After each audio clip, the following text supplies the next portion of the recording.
virtual, nuestro diálogo feminista para la resistencia antiimperialista en el marco del 8 de marzo, pero también en este marco de las guerras que vivimos en nuestra región, en todo el mundo. Estamos aquí para charlar un poco sobre este momento en la vida de las mujeres de nuestra región, pero también en especial luchar por justicia por Berta Cáceres y libertad para Celia Flores. Entonces, en ese sentido, iremos escuchar algunas compañeras muy importantes que están en territorios muy estratégicos para nosotras, como Venezuela, Cuba, Honduras y Puerto Rico en este momento, pero también iremos abrir ese espacio para que podamos tener un cambio importante y todas podamos también charlar de nuestras realidades, de nuestros territorios y construir una lucha común. Entonces empezamos con este video de Berta Cáceres en este espíritu de justicia por Berta y seguimos en nuestra construcción de mucha lucha aquí entre nosotras. Yo y Flor vamos a estar conduciendo un poco este espacio, pero es de todas nosotras y sean muy, muy bienvenidas. Aquí estamos. Esta es una actividad de Alba Movimientos y de Tricontinental, entonces vamos a estar hablando también de esta articulación que construimos colectivamente. Y estamos juntas. ¿Por qué quieres hablar un poquito ahora para empezar? Bueno, gracias compas a quienes se sumaron y están hoy acá en este conversatorio. La idea, digamos, de esta actividad parte de proyectar un poco, poner en diálogo cómo estamos enfrentando desde nuestras organizaciones, desde una clave y desde una perspectiva feminista, este momento, este escenario de guerra y tan difícil que nos toca atravesar. Y hace unas semanas, cuando preparábamos este encuentro, pensábamos también con Maisa, ¿no? ¿Qué pasó? ¿Cuál fue el quiebre, digamos, después del asesinato de Berta hace 10 años atrás, en donde han demostrado que estaban dispuestos a todo, ¿no? Inclusive a asesinar a nuestras lideresas, a nuestros líderes también, populares, ambientales, que en los territorios defienden cada una de nuestras luchas.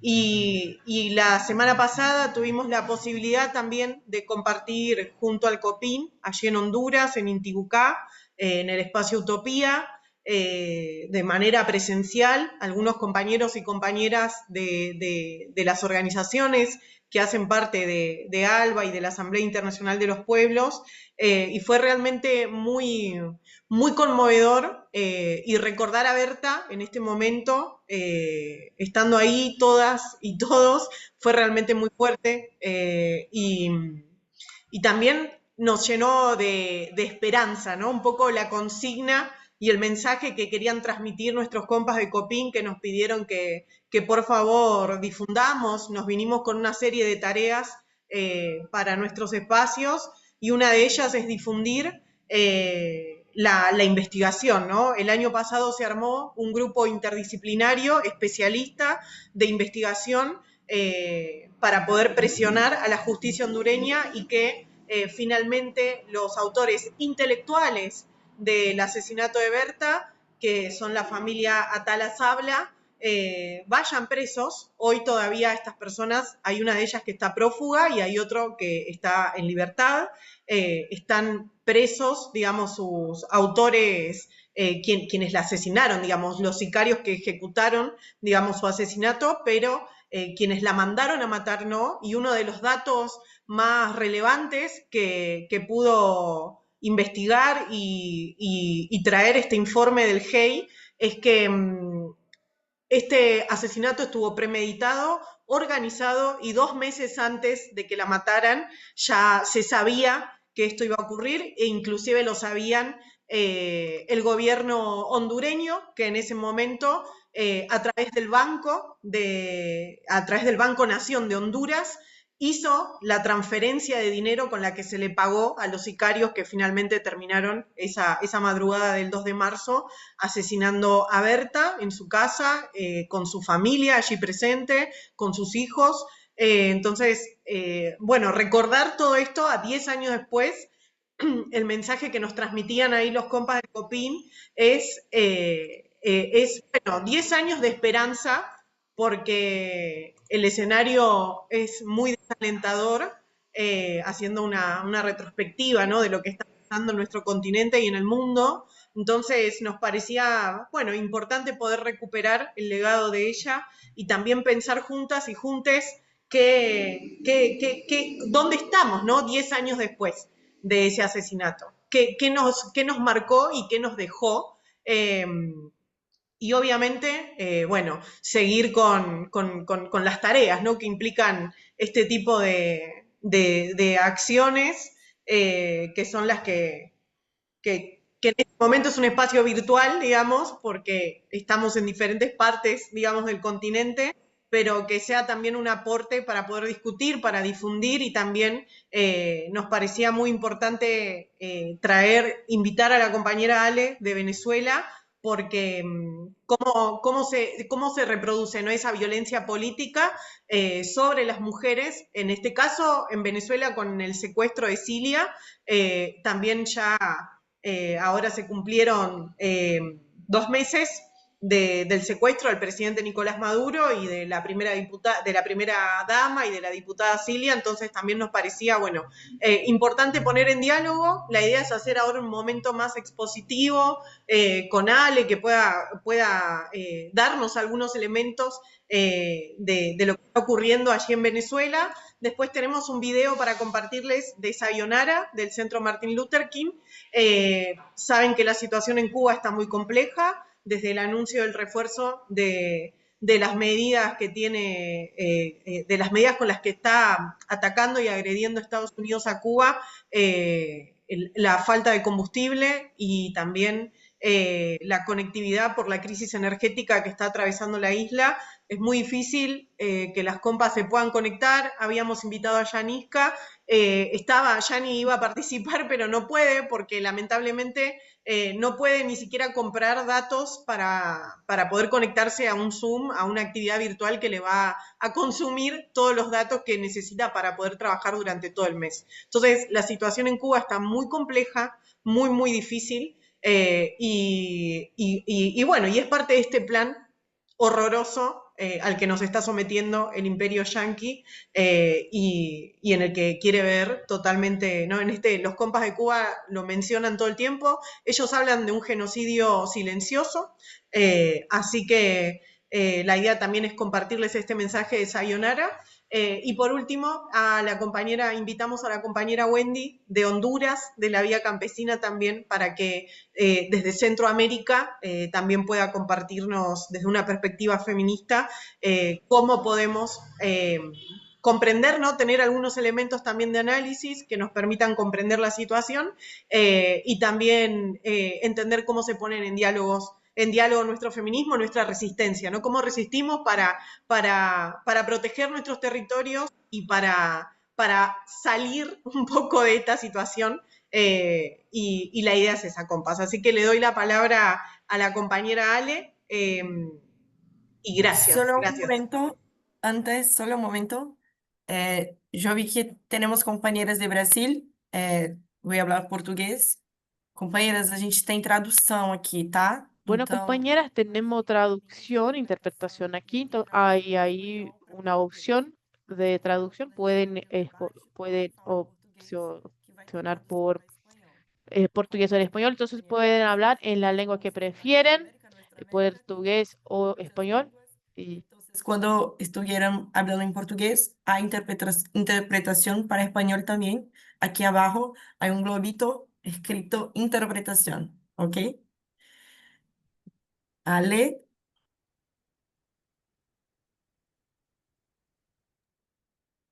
Ah, buenas compañeras, ¿cómo están? Y compañeros, por ahí veo nombres de hermanas hemos compartido en otros lados.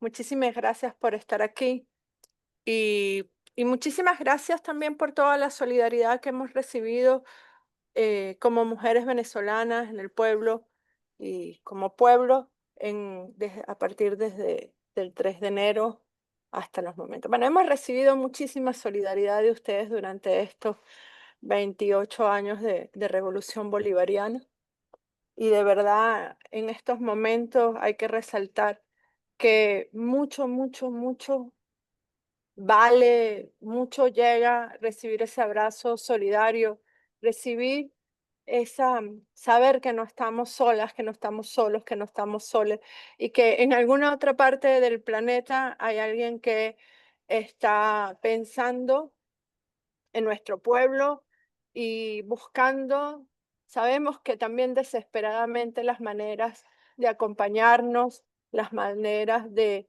llevar nuestras voces más allá de las fronteras de Venezuela.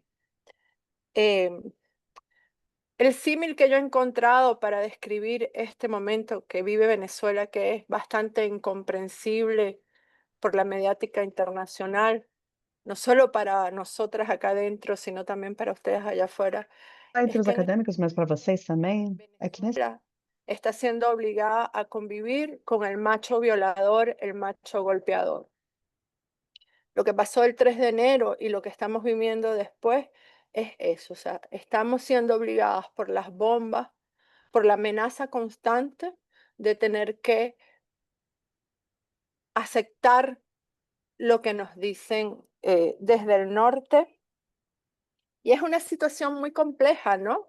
Para nosotras y nosotros aquí adentro, porque entendemos desde lo racional lo que oí hace poco de una diputada venezolana que nos decía, nosotras como pueblo no tenemos bombas para responder, no tenemos quizás el aparato militar para responder. Bueno, también habría que decir que quién puede responder ante el aparato militar que ha desarrollado los Estados Unidos, que es una de las potencias más grandes, ¿no?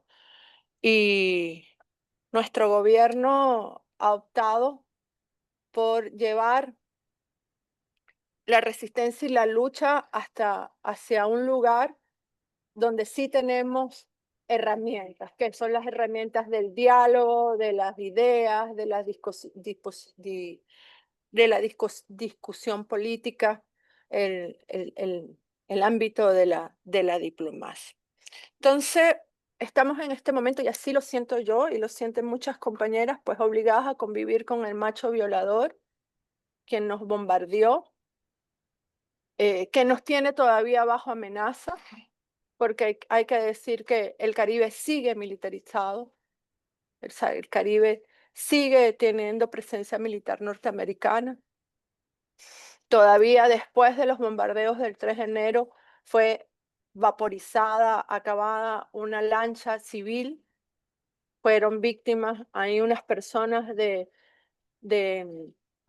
ajusticiamientos extrajudiciales, donde el gobierno de los Estados Unidos dice,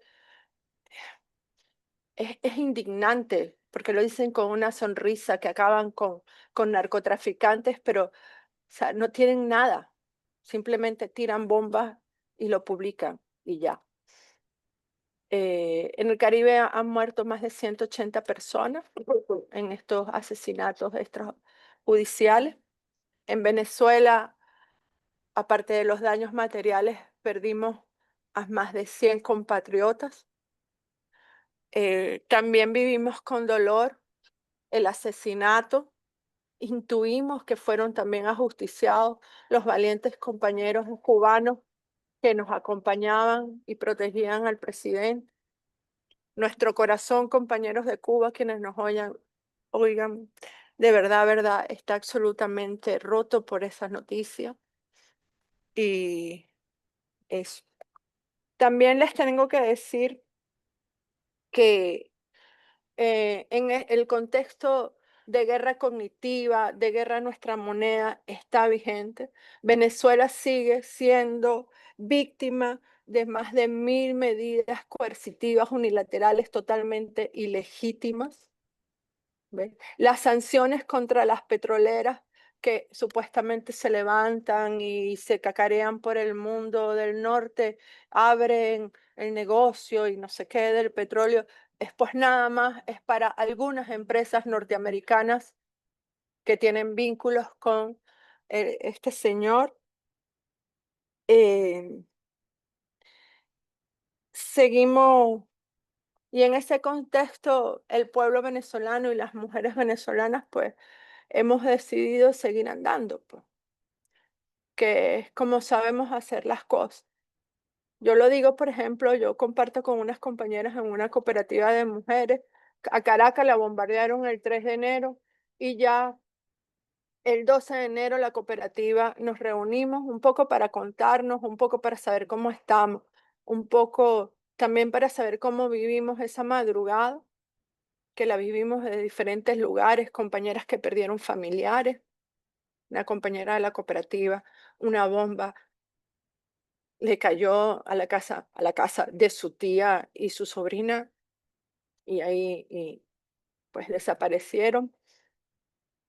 Compañeras que vivieron con terror porque oyeron las detonaciones a metros de sus casas y se abrazaron a sus hijos, a sus hijas, a sus madres y se despidieron.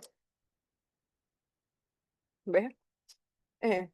Compañeras que vivieron con desesperación porque veían cómo caían, cómo volaban los helicópteros.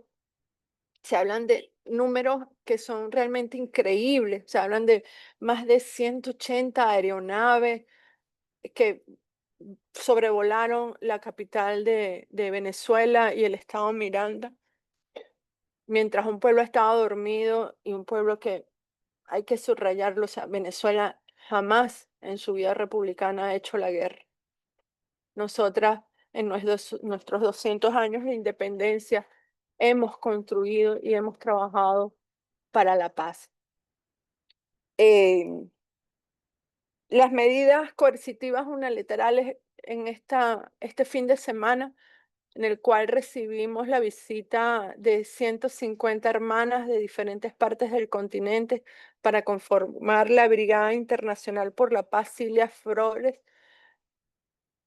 Se nombraron cifras que a mí me las tienen que decir y volver a decir, porque son escalofriantes. Una de las ministras decían que se podían contar como víctimas de la guerra económica que se agudizó desde el 17 hasta nuestros días, porque no podemos decir que ha pasado entre 42.000 y 45.000 personas. Son las guerras de esta guerra que no se ve, son las víctimas de esta guerra que no se ve porque no es un hecho aislado, sino es una agresión sistemática contra nuestros hospitales, contra los equipos médicos, contra los suministros médicos, contra los suministros para la agricultura, contra los suministros para nuestras industrias básicas, contra nuestra capacidad de comercializar nuestros productos internacionalmente. ¿Ves? Y vemos cómo, y hay que decirlo, cómo empresas internacionales, corporaciones de la medicina se han negado a, a, a, a proveer al país, a cumplir con los contratos que hicieron con este país para poder arreglar un tomógrafo, ¿ves? Para surtir a un filtro para diálisis. O sea, la guerra que hemos vivido desde el 16 al 17 es que es como la radicalización de esas medidas estuvo bien dirigida hacia los pacientes crónicos, hacia los insumos que se necesitan para tratar a los niños y las niñas con cáncer, a las mujeres que tienen cánceres de cuello cervical, cáncer de seno. ¿Ve? Para los insumos y las medicinas para los pacientes con hipertensión arterial, con diabetes. ¿Ve? Y ahí están los números, que los decimos cortos, pero podemos decir ahora que ninguna familia venezolana no ha sido tocada de alguna forma por este, estos actos de genocidio. Pero bueno, también somos un pueblo caribe y los caribes nos gusta asumir las cosas desde la alegría. Entonces, ahorita yo trataba de explicarle a las compañeras que vinieron este fin de semana, porque es un poco a veces loco para las demás personas que, bueno, estamos contando sobre el miedo y el terror y en algún momento de nuestros relatos decidimos contar que la vecina solo empacó los trajes de baño para salir corriendo o que, o que la... O que la otra, o que una persona decía, es que yo no encontraba la puerta del cuarto donde llevo 10 años viviendo. Ese tipo de cosas. Y así asumimos también la vida después del 3 de enero. O sea, hemos salido desde el mismo momento a la calle a manifestar nuestro repudio contra las acciones y a decirle al gobierno revolucionario que ahí estábamos. Ahí estábamos. ¿Ves? Y así ha sido durante todo el mes de enero y febrero, manifestaciones diciéndole al mundo que aquí en Venezuela hay un pueblo chavista, hay un pueblo patriota, hay un pueblo que sigue trabajando y construyendo revolución, que se expresó el pasado domingo en una consulta popular por los proyectos que se construyen en los consejos comunales, ¿ves? Que no se cambian, que siguen siendo para resolver los problemas que tenemos en nuestras comunidades, que son muchos, ¿ves? Y justamente hoy una compañera de la cooperativa, porque yo vengo de allá, nos comentaba que estaba muy contenta porque en su centro electoral comunitario, más del 90% de la población que tenía que asistir fue a votar. Y esa es la forma que reacciona el pueblo venezolano. Ahí, ¿ves? Ahí, cuando nosotras y nosotros hace 26, 28 años decidimos construir esta forma, nuestra forma de organizar el país, también decidimos que nuestra forma de hacer la revolución era desde nuestras comunidades, con el voto, construyendo democracia participativa y popular. Y por eso el domingo tuvimos realmente, no te puedo decir números, pero en mi experiencia, yo fui a votar el domingo y conseguí a mis vecinas, a mis vecinos contentos, diciendo, vamos, que no sé qué, que acuérdate, que la próxima tenemos el próximo proyecto, o sea, creando, ¿ves? Yendo a trabajar.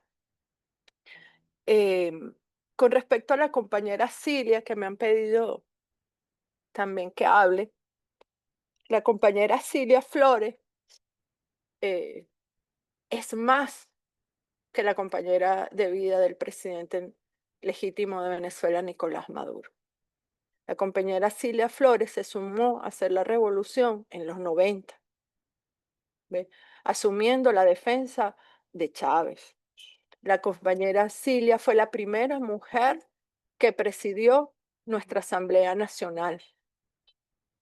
¿Ve? La compañera Cilia estuvo en todo y casi, o puedo decir que casi todos los procesos que se dieron para cambiar o transformarlo el marco legislativo de nuestro país, en la constituyente, en la primera, en la segunda, en las consultas populares, en las leyes que hemos trabajado, ¿ves? Entonces, no es, por eso es que cuando le toca a Maduro, porque hay que decir lo que a él le tocó, asumir la presidencia, yo fui una de las que pensé que dije, qué duro le va a tocar a Cilia, una mujer que ha luchado tanto políticamente, que ha liderado tanto políticamente y ahora le toca ser la primera dama. No sé cómo va a manejar esta señora esto, pensé, de verdad, verdad. Y de ahí es que el compañero presidente Maduro decidió no llamarla primera dama, porque ella es algo más que primera dama, ella es una primera combatiente. Ella es, antes que nada, una combatiente de la revolución. Una combatiente de la revolución desde su vida universitaria, desde el inicio de su vida profesional, desde los inicios de esta revolución. Entonces, Cilia, en esto de la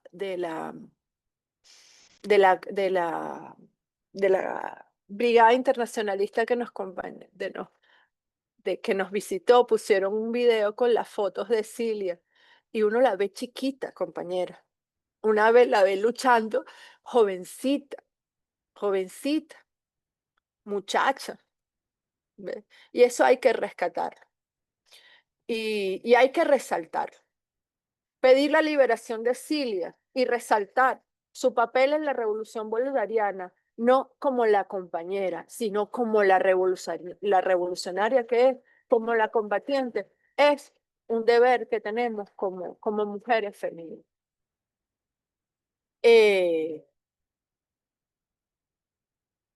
leyendo Nosotras, como mujeres que construimos el feminismo popular, no solo en este año 26, donde sobrevivimos a un ataque, donde estamos siendo obligadas a convivir con el macho violador, el que ha violado todo nuestro país, estamos más que nunca comprometidas con seguir trabajando en nuestras comunidades, seguir construyendo el feminismo popular, seguir avanzando en la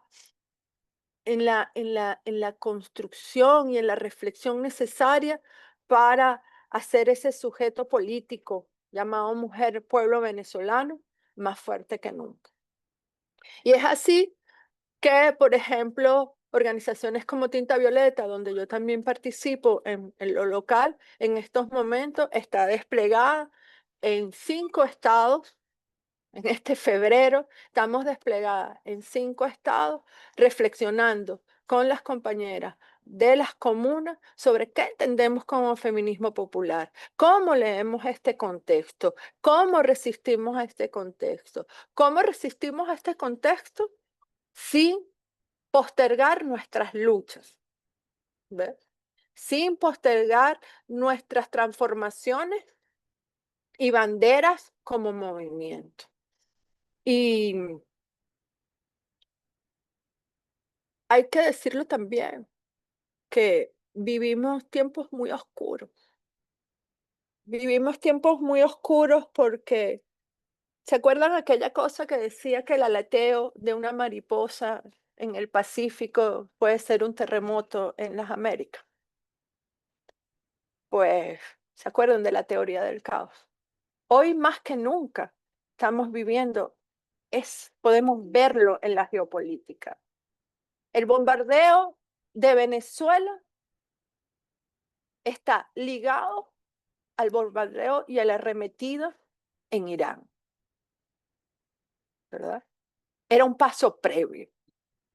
Lo que están haciendo con el pueblo palestino desde hace más de 3 años y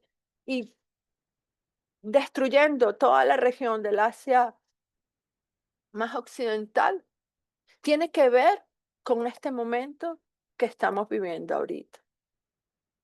Con esta fase de este sistema de opresiones múltiples y con esta fase del hiperimperialismo que leíamos en un documento que nos facilitaron las compañeras, que es una fase muy peligrosa porque este sistema ha visto sus límites. Ha visto sus límites y también ha visto las potencialidades de los pueblos que se levantan. Y como una bestia herida, ha arremetido con todo lo que tiene. Contra los pueblos que decidimos soñar, contra los movimientos sociales, contra los países y contra nuestros territorios. Entonces, es muy preocupante porque no es para quedarnos con los brazos cruzados, no es solo para resistir, es para seguir impulsando nuestros debates, nuestra organización, nuestra articulación. Ahora más que nunca es difícil nuestra articulación. Nosotras lo sabemos, porque entre todas las cosas que estamos viviendo, se han agudizado, se han estrechado nuestras carencias económicas y materiales en lo personal, en lo colectivo, en lo organizacional. ¿Ve? Pero es momento de hacer un esfuerzo más. ¿Ve? Yo todavía no estoy muy clara de cómo vamos a construir esa estrategia en un escenario donde nos atacan con bombas, nos atacan desde el sistema financiero, nos asfixian energéticamente, ¿ve? Nos intervienen elecciones, donde gobiernos de derecha se reúnen a hincarse de rodillas ante este señor, como recientemente lo han hecho, ¿ve? Donde parece todo como en una agenda de destrucción, pero confío y creo que es en estos espacios pequeños, grandes, 2, 3, 4, virtuales, presenciales, donde vamos a construir y vamos a conseguir las respuestas para nuestras luchas, para seguir andando. Bueno, como parte del pueblo venezolano, como venezolana, como feminista popular, antiimperialista, antirracista, anticolonialista, yo confío en que esto sea así. Y por eso seguimos apostando aquí en Venezuela a seguirnos reuniendo, a seguir pensando, a seguir tratando de resolver lo cotidiano y tratarlo de resolver no solo desde lo individual, sino desde lo colectivo, a seguir confiando en un gobierno revolucionario que en estos 2 meses no ha dado otros indicios reales, no los del fake news, ni los bolos de internet y del Instagram, de estar protegiendo al pueblo venezolano de lo que podría ser una masacre o de lo que se presentó como una posible masacre. También creo que hay que subrayar, se dice que Estados Unidos, que el Trump quiere hacer América grande, aparentemente la quiere hacer grande a costa de la sangre del resto de nuestra América, y que nos quiere convertir nuevamente en su patrio trasero. Estoy un poco más preocupada porque yo veo que ya no quiere ni siquiera tratarnos como patrio trasero, sino como alacena, como almacén, almacén de recursos naturales para nosotras, nuestros bienes comunes necesarios para sostener la vida. Para ellos son recursos naturales para seguir imponiendo su dominio a través de la guerra. Viene no solo por el petróleo de Venezuela, viene por nuestra agua, por nuestras tierras raras, por nuestro oro, pero sobre todo viene por nuestra potencia como pueblos que sueñan, que crean, que inventan, que son capaces de levantarse y que somos capaces y hemos sido y hemos estado siendo ejemplos para otras en reflexiones, en formas de organizarnos y articular. Son momentos difíciles, pero bueno, sigamos construyendo y, compañeras, seguimos en marcha contra el capitalismo, contra las guerras, por el buen vivir y por la soberanía de los pueblos, hasta que todas y todos y todes seamos libres. Gracias por escucharme y cualquier cosa sigo aquí a la hora. Muchas gracias, Ale. Nuestra solidaridad, y no solamente solidaridad como una idea, pero como una práctica política de lucha colectiva desde nuestros territorios y también hacia el tuyo. Entonces, nuestro abrazo y solidaridad y lucha y compañerismo siempre. Y en este mismo sentido, de las múltiples maneras de hacer intentos contra un pueblo, de armas de guerra, de avance sobre la economía, sobre el poder energético. Vamos a escuchar un video que Sayonara nos mandó, nos envió desde Cuba. También de este mismo sentido, con muchas luchas, muchos dolores y también muchos apuntamientos de para dónde caminarnos, porque lo más importante es creer en la lucha de clases. Y si creemos en la lucha de clases, tenemos esperanza. Flor, ¿tenemos el video?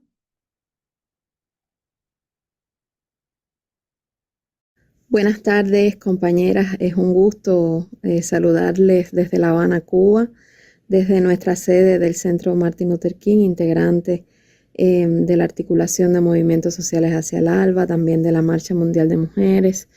Y para nosotras y nosotros es una oportunidad que valoramos mucho para comentar la situación que hoy vivimos en Cuba y cómo particularmente afecta a las mujeres cubanas que, como decimos, desde hace muchas décadas la mujer ha sido una revolución dentro de la revolución.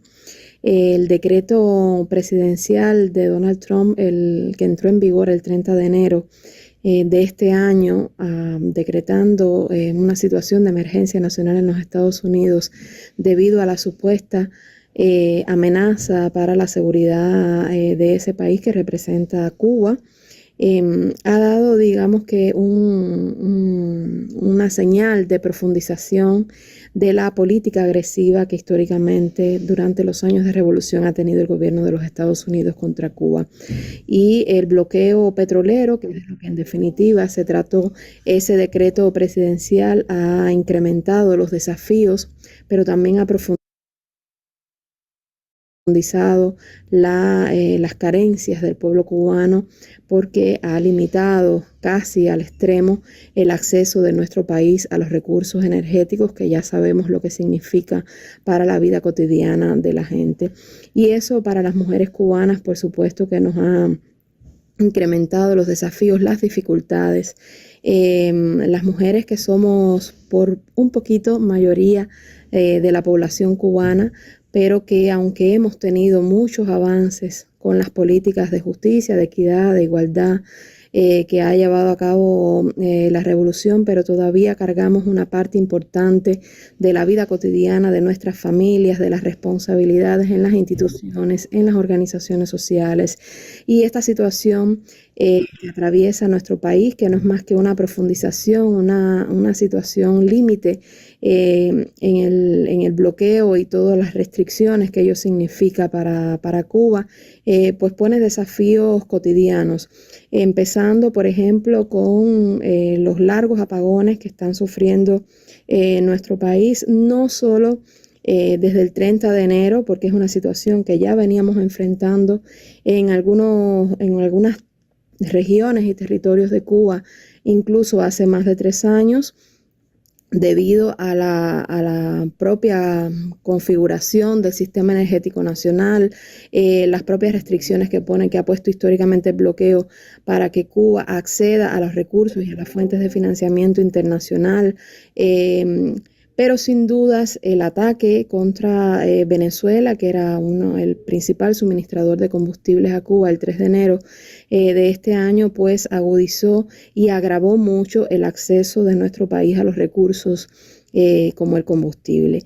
Entonces, una situación de apagones que ya veníamos viviendo, lo que ha hecho es agravarse mucho más, y tenemos territorios, por ejemplo, con 20, 30 horas consecutivas de apagón. Hay territorios que están recibiendo 2 horas, 1 hora de energía en el día, y eso es un límite importante para toda la cotidianidad. Hay una política que ha tenido que reestructurarse en cuanto a los servicios básicos, en cuanto a la educación, a la salud, servicios públicos principales que han tenido que reacomodarse.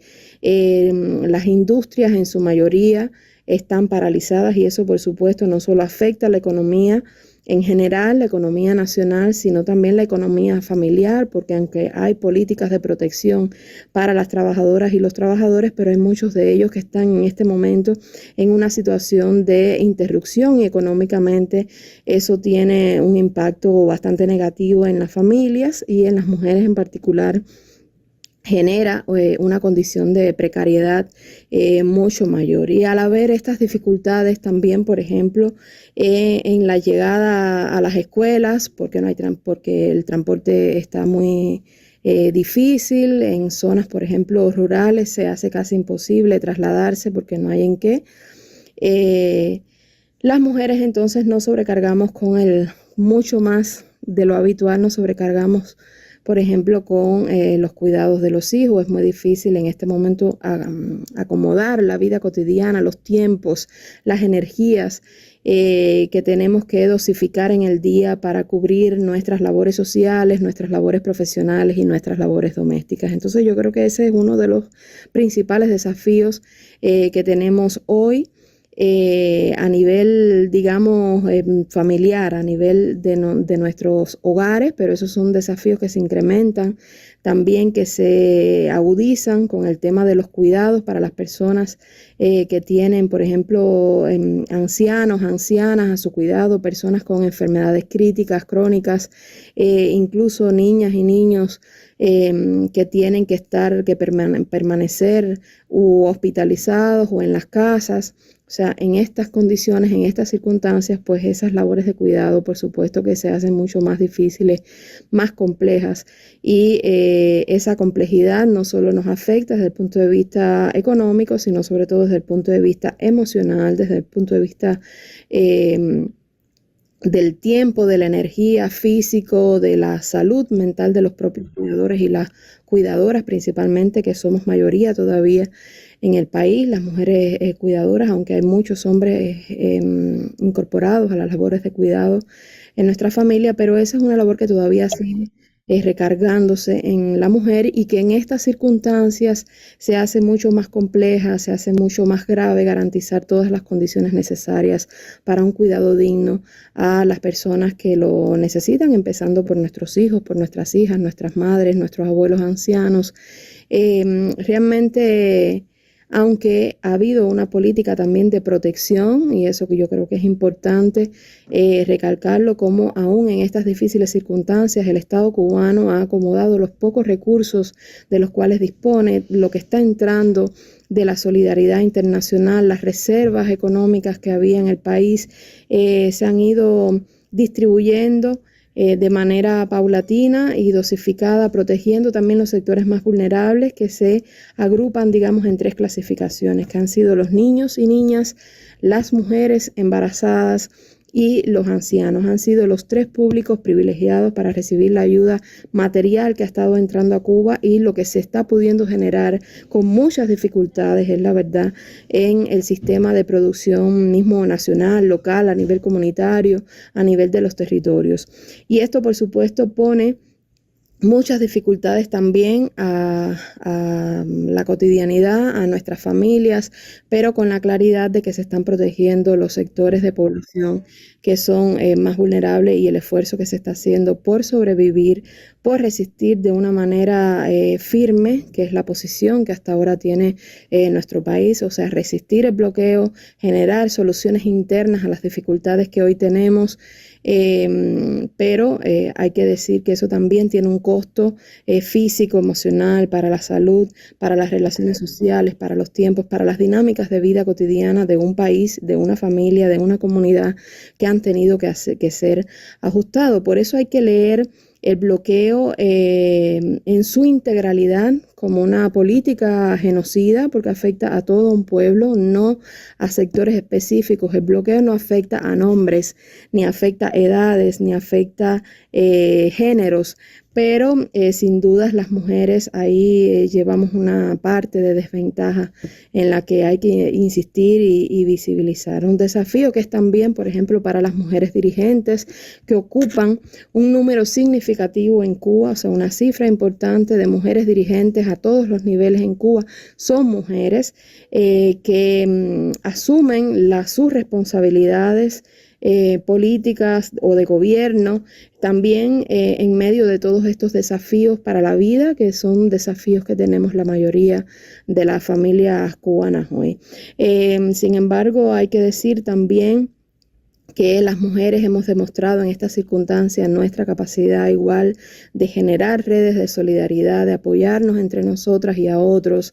Hemos recibido también mucho apoyo desde muchas partes del mundo y este es un ejemplo también, la posibilidad que tengamos a nivel comunicacional, a nivel de la formación, de contar, de reflexionar sobre nuestra realidad es parte de todo ese apoyo, de toda esa solidaridad que agradecemos mucho, pero sí hay que decir que el pueblo cubano en este momento está sufriendo el embate, la agresividad, la crueldad, la actitud inhumana del gobierno de los Estados Unidos hacia nuestro pueblo, que hay una situación de bastante gravedad, que al mismo tiempo se están generando soluciones, se están tratando de producir soluciones internas para avanzar con mayor celeridad en la soberanía energética de nuestro país, que se están instalando paneles solares en hospitales, en escuelas, que hay niños, que hay familias donde hay un niño que tiene que estar conectado todo el tiempo a algún equipo de electromedicina para poder sobrevivir y que a esas familias el gobierno le ha asignado paneles solares para que ese niño, esa niña o ese anciano pueda permanecer conectado a ese equipo. Tenemos también que decir que ese tipo de soluciones se han generado, como mismo se han buscado soluciones energéticas también para hospitales enteros, para policlínicos, para centros educacionales, para los maestros y maestras, para médicos, para que puedan continuar sus labores también con el menor daño posible energético, pero esas son soluciones también que hay que ir acumulando, que llevan un tiempo y en ese tiempo también se acumulan los malestares, el daño emocional, el daño psicológico, que no es más que un efecto, ¿no?, de la política agresiva del capitalismo, la política agresiva del imperialismo. Por eso hoy más que nunca sostenemos la tesis de que ser feminista necesita necesariamente, o sea, precisamente ser también antiimperialista, anticapitalista, porque ahí están las raíces de ese patriarcado que nos mata y nos hace tanto daño. Pero las mujeres cubanas, como siempre, estamos con fuerza, estamos con capacidad todavía de producir soluciones, de generar redes de solidaridad, con mucha gratitud hacia todo el amor que estamos recibiendo de todo el mundo, con la firmeza acostumbrada que ha tenido la mujer cubana en este proceso revolucionario y sacando todas las reservas de las fuerzas que necesitamos para poder resistir y sobrevivir a un momento como este, con la certeza de que llegará a un fin y con la certeza de que lograremos también superar este momento y para ello valoramos mucho también toda la solidaridad internacional que recibimos.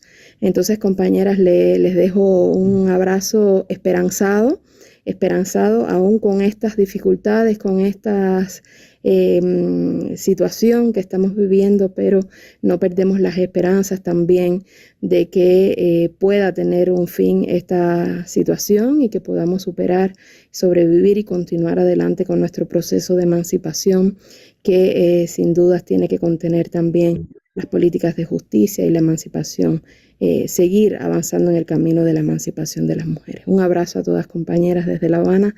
Cuba, seguimos y hasta la victoria siempre. La victoria siempre.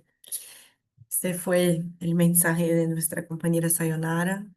Es un momento muy duro, muy fuerte, de mucha lucha, pero estamos en solidaridad. Incluso ahora el 21 tenemos una brigada para Cuba y desde nuestros países también estamos manifestando nuestra solidaridad. Aquí de Brasil estamos haciendo acciones de solidaridad en el 21 y la orientación es hacer lo mismo por toda la región y todo el mundo, presentando que estamos con Cuba, estamos con Venezuela, estamos en la lucha. Y en este sentido, también ahora en 3 de marzo se completó 10 años del asesinato de Berta Cáceres, nuestra compañera de Honduras. Y está aquí conozco también Wendy, también de Honduras, para hablar un poco con nosotras sobre esta lucha por justicia y cómo camina este proceso de memoria y justicia, Roberta Cáceres.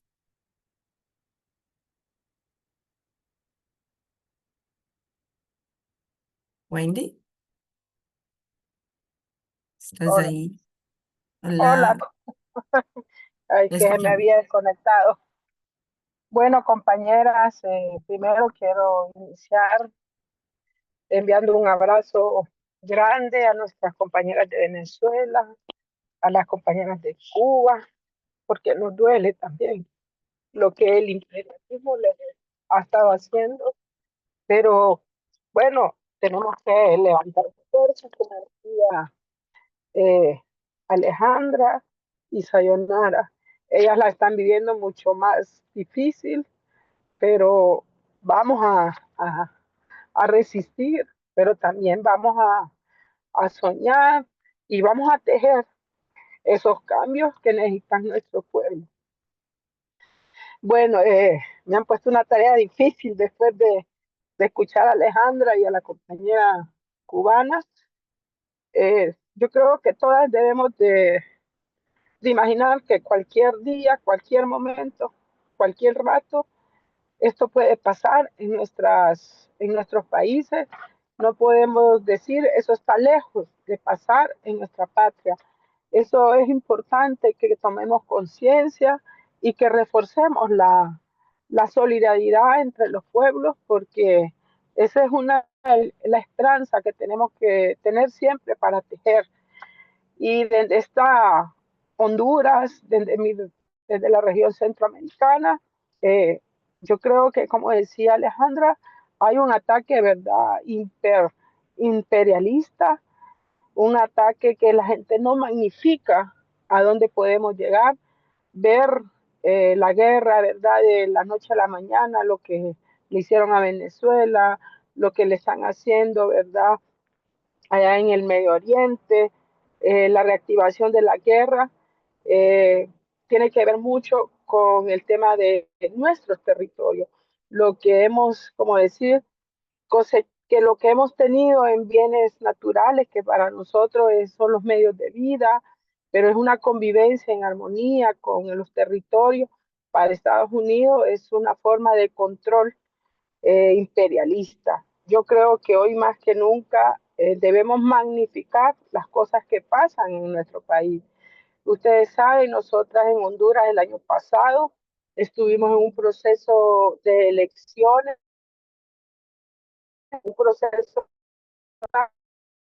para los hondureños y hondureñas, donde hubo una intervención directa de Trump sobre el tema de a quién, como decimos nosotras, a quién colocar como presidente de la República. Y fue así que llegó, ¿verdad?, un ultra derechoso como es Nasri Afura, que tiene 2 meses de haber tomado control del país. Y en esos 2 meses, compañeras, les quiero decir que ha mandado, nosotros decimos, el simbolismo tiene mucho, tiene un peso psicológico y social. Y, por ejemplo, el primer día que se instaló el Congreso Nacional, nos instalaron una bandera pro vida en el estrado del Congreso Nacional. Eso quiere decir que hay un mensaje directo hacia los derechos humanos de las mujeres, a los derechos sexuales y reproductivos. Entonces, prácticamente en estos 2 meses, ellos han estado haciendo, han controlado prácticamente lo que es el Poder Ejecutivo, tienen mayoría en el Congreso Nacional, han aprobado una ley de emergencia fiscal en el país que no existe, pero la han hecho para despedir más de 200,000 personas del sector público para ellos tomar control. Eso es una cosa. Han estado como ir reformando la Constitución de la República para hacer una intervención a la Corte Suprema de Justicia, que es el otro poder del Estado. Ha habido todo este tema, imagínense, en 2 meses han estado aprobando leyes de asegurar y de reactivar la inversión agroindustrial en Honduras. Eso pone mayor precariedad, el tema de acceso a la tierra de los campesinos y la campesina, el tema de la seguridad jurídica de la tierra para los hombres y mujeres del campo. Y hemos visto, ¿verdad?, que hay muchos movimientos en el país sobre el tema de la remilitarización. Volvemos nuevamente a la remilitarización para someter a las comunidades, porque las comunidades campesinas, indígenas, son las que hacen la resistencia en sus territorios. Esto, compañeras, tenemos, creo, un panorama muy gris que le espera al país. Lamentablemente, el movimiento social popular está demasiado fraccionario. No hemos podido concretar realmente, hacer una resistencia así como lo hicimos en el 2009. Hay algunos esfuerzos, pero todavía estamos ahí, como decir, dándole empuje. Nosotros desde el sector campesino indígena hemos armado lo que se llama la Alianza Popular Indígena y Campesina para la defensa de nuestros territorios, que ahí están, ¿verdad?, compañeros de COPIN, de la Vía Campesina, consejos indígenas, plataforma agraria, y que somos parte del movimiento ALBA Movimiento. Ese es Honduras, pero Honduras no es la isla. Tenemos todos los países de Centroamérica. Ya miramos lo que ha sucedido con Panamá hace 2 años, cómo Trump se impuso ante este presidente Molino, que es de la ultraderecha, tomando control absoluto prácticamente del canal de Panamá. Hay una persecución y una criminalización de los sindicatos y de las organizaciones sociales en Panamá. Hay muchos compañeros que han tenido que salir exiliados del país. Eso es como decir, una característica como que en la región centroamericana se ha recompuesto la ultraderecha, ¿verdad? Y ya miramos el gobierno de El Salvador. Yo digo un gobierno de El Salvador que por fuera a Bukele le venden el mejor presidente, pero Bukele es un dictador, compañera. Desde más de 4 años, él ha impuesto lo que se llama el estado de sitio, que prácticamente un estado de sitio que lleva más de 3 años impuesto en El Salvador y que ha coercionado todos los derechos humanos de las personas. Y como máximo una pantalla político-electoral. Hola, hola. Eso se choca con lo que... ¿May? Así que sí, hay una interferencia. Mencionaba que en El Salvador hay una, como decirles, han legalizado el estado de sitio, hay una persecución contra las organizaciones sociales, hay una persecución de captar los recursos que captan las organizaciones sociales, se les ha impuesto una ley que les quita el 30% de lo que puedas recaudar, ¿verdad?, en fondos de donaciones. Bueno, Guatemala es otro de los países en crisis. Ahí la militarización yo creo que es uno de los problemas graves que tenemos en la región y que tenemos que repensarlo. ¿Cómo han utilizado el miedo? Yo creo que eso tenemos que hablarlo y discutirlo. ¿Cómo han utilizado el miedo a través de los medios de comunicación corporativos para poder inmovilizar a la gente? Yo creo que esa es una de las cuestiones que como movimientos sociales tenemos que abordarla, porque yo me acuerdo que en Venezuela siempre estábamos hablando la lucha por la batalla de ideas, y yo creo que esa lucha por la batalla de ideas no la podemos abandonar, más bien la debemos de reforzar, porque yo lo que siento que en Centroamérica generalmente han utilizado la herramienta de usar el miedo para poder inmovilizar a la población. Bueno, yo creo que nos vienen crisis mucho más de las que estamos viviendo. Son tiempos difíciles. Hay una recomposición a nivel del mundo de la ultraderecha, pero también yo creo que tenemos que abordar como movimiento continental cómo tejer realmente acciones de solidaridad desde lo concreto, como decía la compañera de Brasil, no desde solo el saludo, sino hacer acciones concretas. En Honduras hay todo, ¿verdad? El Comité de Solidaridad con Cuba muy activo, pero ese comité también tenemos que sumarnos las otras personas que estamos en las organizaciones, tomar conciencia de que necesitamos sumar. Y sabemos que la gente tiene muchos problemas de subsistencia en esta actualidad, hay muchos problemas de subsistencia y eso es como que absorbe a la gente y no nos ponemos en acción para poder cambiar esas realidades de desigualdad.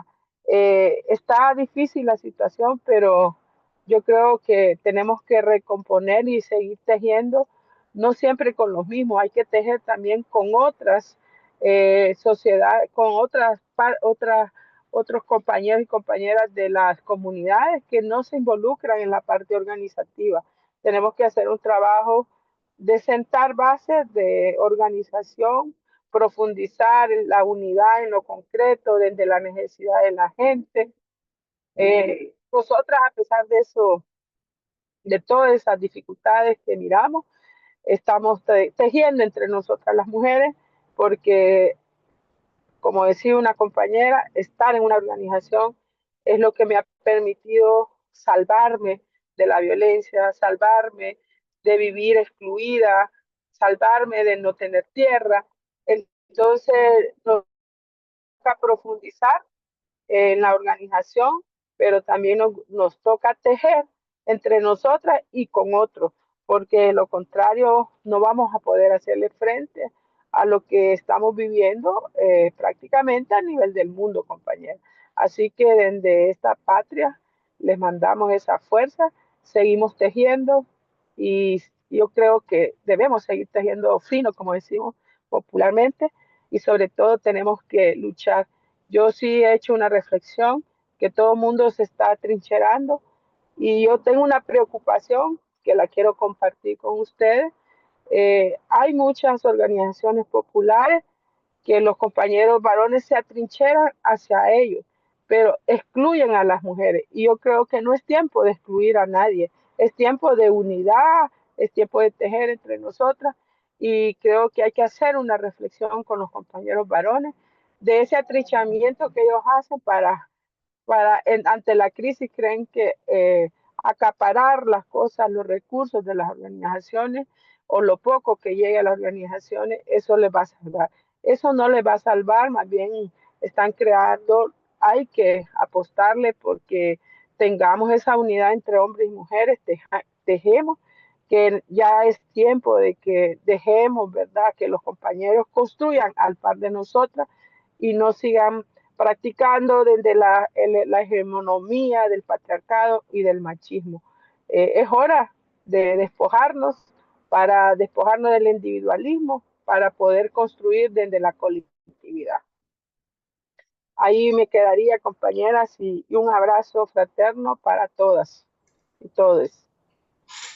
Gracias, Wendy. Gracias, compañera. Bueno, compas, gracias por los aportes. La verdad que es muy doloroso, la verdad, escuchar todo el relato de Ale desde Venezuela, después el de Sayonara y hacer como este análisis, digamos, de la coyuntura desde una perspectiva feminista, súper atravesada por la demanda y cómo se profundizan las desigualdades y la violencia en un contexto de extrema violencia, ¿no? Esto a mí me impactó mucho lo que decía Ale sobre vivir, ¿no?, con el violador que está atacando directamente matando, ¿no?, a los venezolanos y a las venezolanas, como ocurrió con el ataque del 3 y el sometimiento en el que estamos. Es muy fuerte, y ponerlo con esas palabras en un momento en el que, bueno, al mismo tiempo que Trump avanzó con esta escalada de agresiones sobre todo el continente, también salieron las denuncias por el caso Epstein, por ejemplo, a viva voz, digamos, ¿no? Todo lo que hay ahí, y sin embargo no tiene la condena social que queremos que tenga, y, y sigue así, ¿no? Atacando sin ningún tipo de reparo y ponerle esas palabras me parece que también es algo que nosotras y nosotros tenemos que recuperar, sobre todo desde los significantes, de decir las cosas como son. Por eso a mí me encanta escuchar a las compas de Venezuela, porque creo que Ale lo decía como a los pueblos que nos animamos a soñar, y ese sueño de llevar adelante un proyecto revolucionario, ¿no? Que es por el que nos organizamos, y que lo han logrado y que hoy lo quieren eliminar justamente por eso, por no ser un país y un pueblo alineado a los intereses de la hegemonía, en este caso norteamericana, y de sus aliados y cómplices también, de Europa. Entonces, y en este momento, lamentablemente, de los gobiernos de extrema derecha que hoy están gobernando en un gran porcentaje en nuestro continente. Como decía Wendy recién, ¿no? El caso de Panamá con Mulino, de El Salvador con Bukele, en Argentina con Javier Milei. Es todo muy, muy, muy difícil, muy difícil. Y este 8 de marzo nos atraviesa desde desde esos lugares, ¿no? En donde estamos resistiendo, pero a la vez tenemos que seguir organizándonos para no desaparecer, básicamente, y para incorporar herramientas. Ahí eso me parece muy, muy, muy fuerte bueno, y el relato de nuestra compa de Sayonara, que hoy que no esté, digamos, en este espacio virtual, también habla de hasta dónde son capaces, ¿no? Porque hoy Sayo vive en La Habana y La Habana venía siendo una de las provincias un poquito menos afectada que el resto de toda la isla, entonces que no esté acá también da cuentas de hasta dónde van a ir, ¿no? Porque ya no hay más combustible en Cuba y hay muchas zonas que se están quedando, no hay luz, digamos, básicamente está muy difícil sostener la vida diaria, lo cotidiano, y las más afectadas son las mujeres, porque justamente se tienen que ocupar de las tareas de cuidado, de cuidar a los familiares enfermos, de cómo sostener, ¿no? Esas redes de cuidado en un contexto así, tan complejo. La idea ahora es que podamos abrir el micrófono, o sea, ahí Mai, si tiene ganas también de traer algunos elementos de la lectura que recomendamos, que es el dossier que se publicó el año pasado en el Tricontinental y que justamente habla de estas medidas, ¿no? Coercitivas, y esa guerra imperialista, ¿no? Explicita la violencia, nos somete y, y nos lleva a estar más precarizadas, más violentadas, más aisladas también. Entonces, ahí le voy a pasar la palabra a Mai y después la idea, compas, es nada, intercambiar entre nosotros, quienes tengan ganas de decir algo, está totalmente abierto el espacio para que podamos compartir.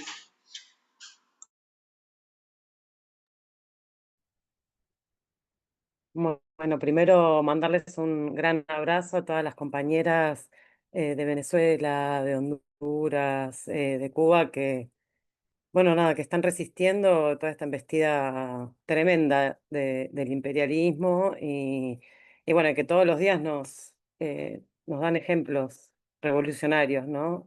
Así que, bueno, las escuchaba y nada, me conmueve escucharlas cuando hicimos el dossier el año pasado sobre lo que significaban las medidas coercitivas unilaterales, pero no solamente eso, sino como régimen político, como régimen imperialista, qué es lo que significaba para los pueblos que eran afectados por esas medidas, y en particular, cómo se leía, o sea, cómo afectaban particularmente a las mujeres, a las diversidades, etcétera, teniendo porque nos parecía que de alguna manera esto era algo que había salido en Dilemas de la Humanidad, en Sudáfrica, con un montón de compañeras de distintas partes del mundo ponían en agenda de los feminismos la cuestión de los bloqueos de las medidas coercitivas y unilaterales.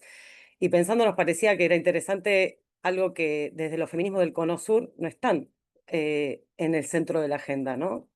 Y que bueno, y esa era una dimensión clave de lo que hoy, no sé, pensábamos por hiperimperialismo del tricontinental, como estas formas de profundización de la agresividad imperial en un contexto de debacle de la hegemonía unipolar de Estados Unidos, esto que decía Alejandra, ¿no? Como la profundidad de la agresividad imperialista en nuestros territorios, en relación a los pueblos que resisten y que insisten en sostener procesos revolucionarios.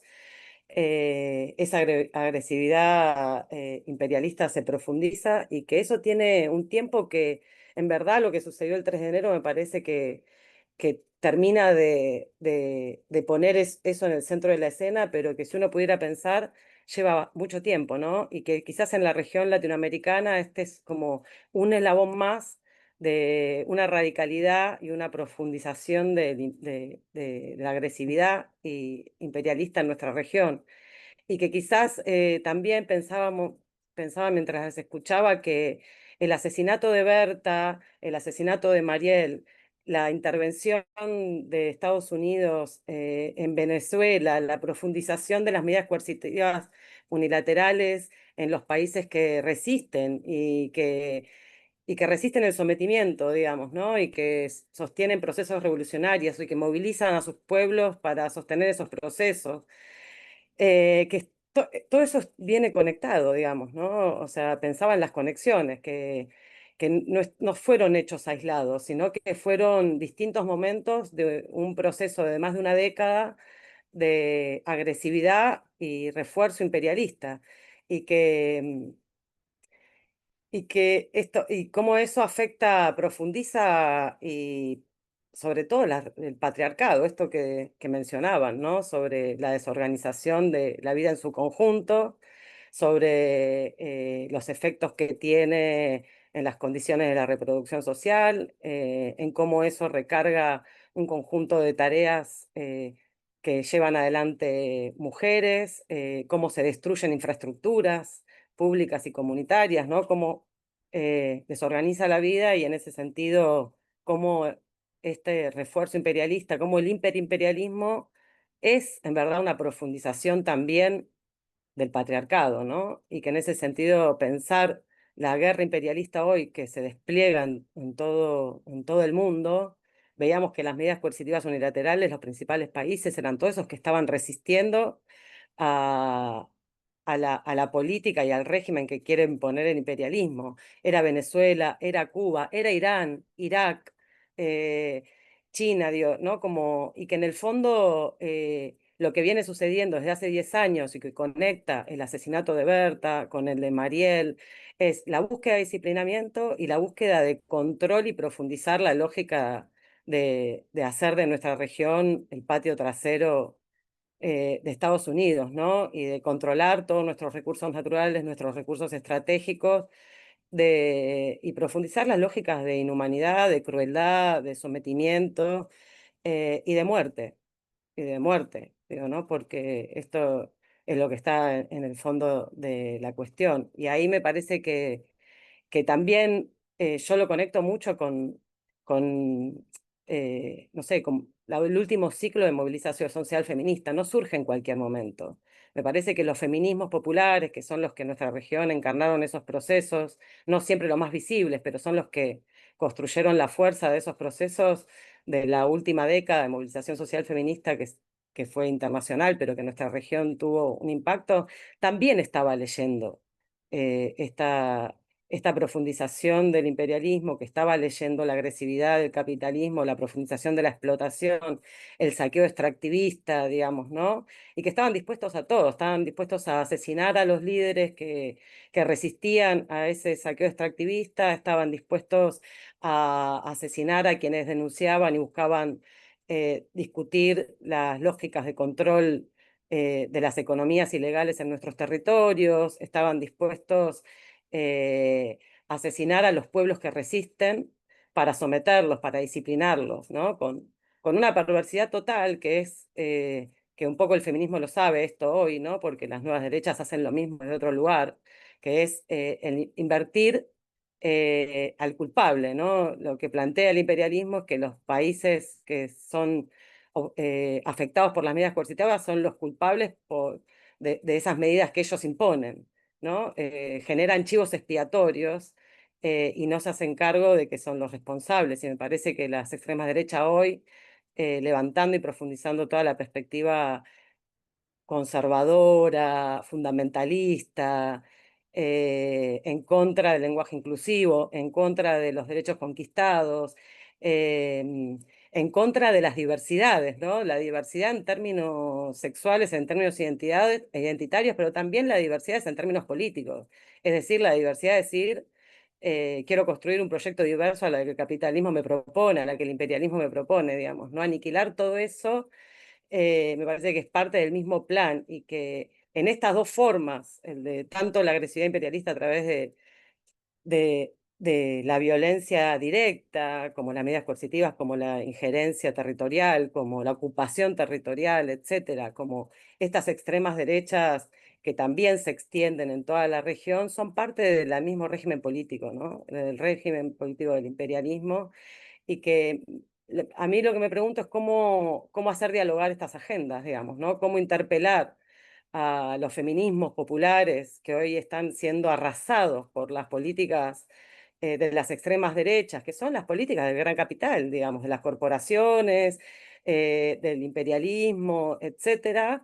eh, cómo, cómo interpelarlas también desde la lógica antiimperialista. Digo, que me parece que es algo que hoy está más candente que nunca y que hay que volver a reconstruir de alguna manera esa perspectiva, no solamente para nosotras, sino para las nuevas juventudes que se sienten interpeladas por los feminismos, pero que me parece que en un montón de lugares la perspectiva antiimperialista desde los feminismos quedó un poco rezagada.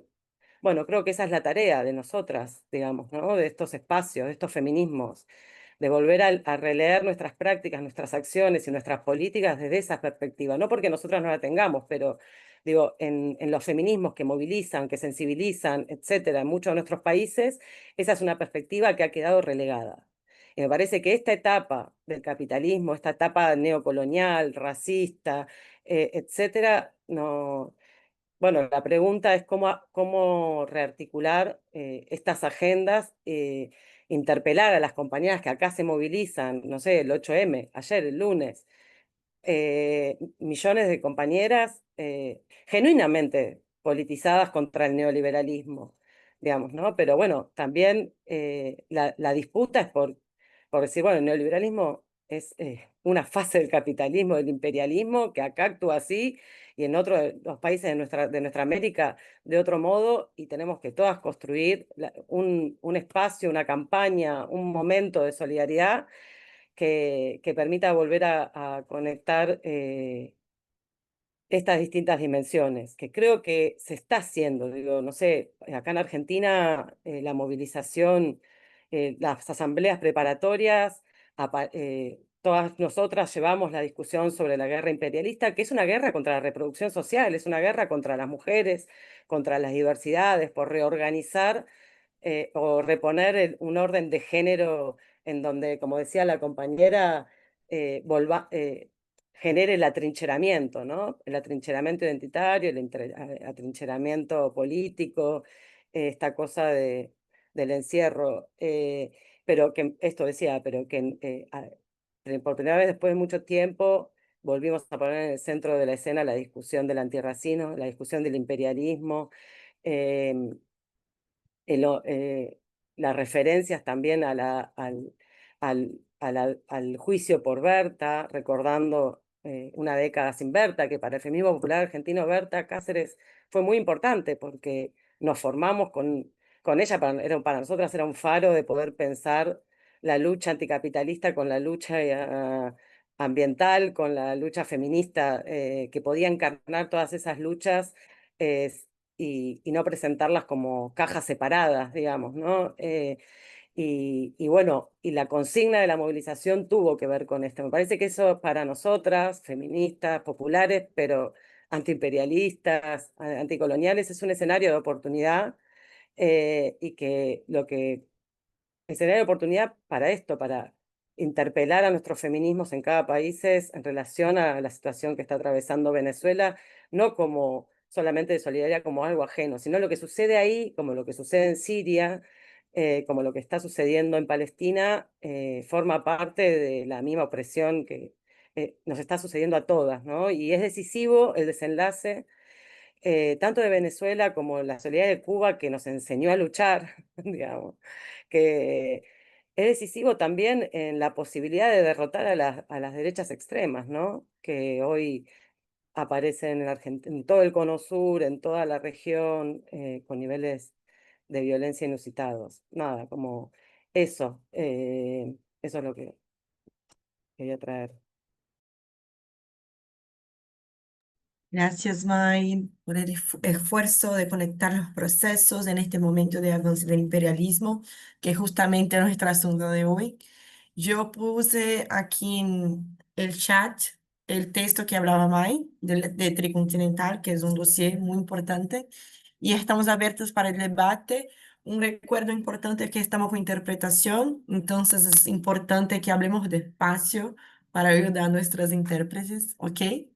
Ahora es Maribel.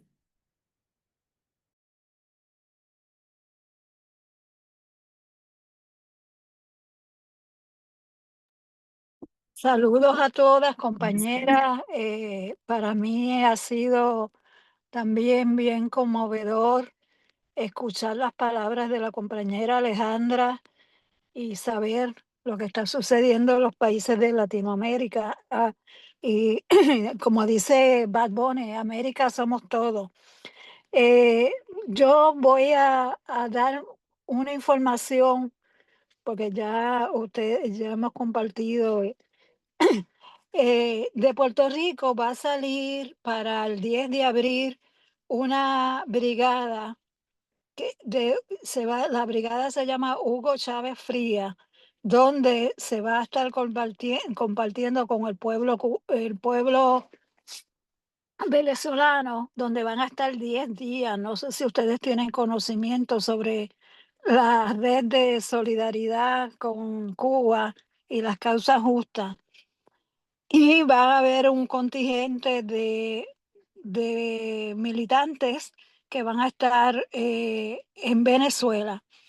También el día 19 sale de Puerto Rico un grupo que va a estar el día 21 cuando llegue la flotilla al hermano pueblo cubano también, y donde también se van a estar entregando insumos. Y quiero decirle a tanto a la compañera Alejandra como a la compañera cubana no está, pero que no están solos. Nosotros los pueblos solidarios siempre, siempre vamos a estar con ellos.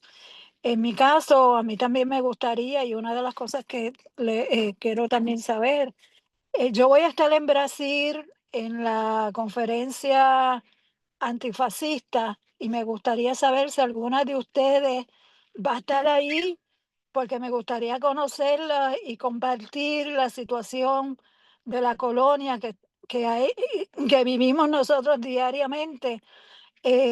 Aquí nosotros, la red de solidaridad con Venezuela, son más de 15 organizaciones y ahora mismo yo estoy en mi carro, les estaba escuchando en mi carro porque vengo camino a un conversatorio de Bolívar, Hostos y Fidel, que va a ser a las 7 de la noche, donde van a ver una intervención de una compañera, Ana María, que es de Venezuela. Va a estar Fernando George, el presidente del ICAP, y de Puerto Rico va a haber un licenciado. Así que yo soy como dice el Che, a los gringos ni un tantito así.